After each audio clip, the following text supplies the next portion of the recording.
IP&TV World Forum is a focal point for the entire industry to come together, and it's a very important gathering to network and business contacts, and Informa has again managed this in a brilliant way, so I'm very excited about these 3 days. I think the show has been fantastic. I'm very impressed with the caliber of participants.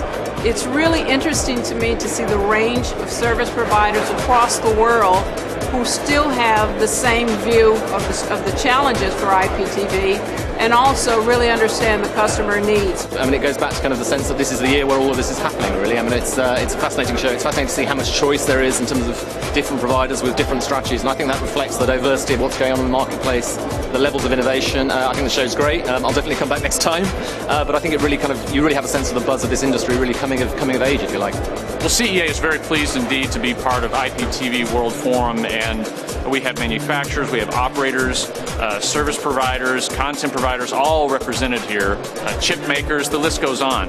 Informa Group has done a really good job of bringing together all these constituents to facilitate this conversation, because the product of this conference is really a keener understanding of the issues, a lot of ideas on how we can solve these issues, and really planting that seed that's going to eventually allow our industry to grow. There's been this continuing acceleration of convergence, and we're seeing it in all kinds of things, from like the Blu-ray disc markets, the consumer electronics markets, which we're very familiar with. But stuff is getting there's more network connectivity, there's more ways to deliver content to the home, and we see the whole IPTV and IP&TV mechanisms for delivering that content will become more and more important. So, I just think we're building lots more delivery options for technologies that our kids will take for granted and go, what's special about this? But now we're in the forming bit, and it's really exciting.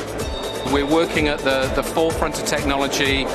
It's important that the pioneers come together and help shape that market. It's still very much in its formative years, I think, and so it's really important to have those touch points. I'm going to be able to meet people here that otherwise it would take many months to meet those guys. So it looks like a really busy show this year. I'm very excited to get out there and meet everybody.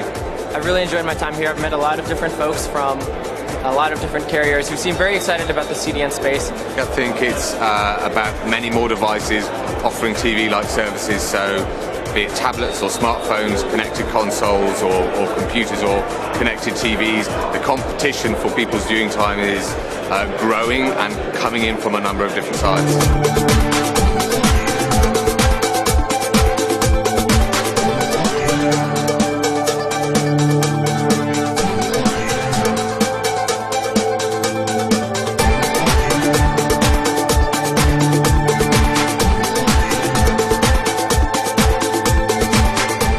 What I've seen here is an enormous amount of change in the whole IPTV world, and a big change since I was last here. So a whole range of new suppliers, new products and new services. So certainly the IPTV through the internet is coming of age. We think that there are now business models in OTT becoming viable, becoming interesting for us, which was not the case a year or two before. And I think we'll see more, especially local OTT platforms growing, and that again growing together with the connected TV, smart TV approach. I was thrilled to meet so many of our larger customers that came to the show again this year, so I'll definitely be coming back next year. It's right on board site for our company, right on IPTV, and where the industry's going, so thank you.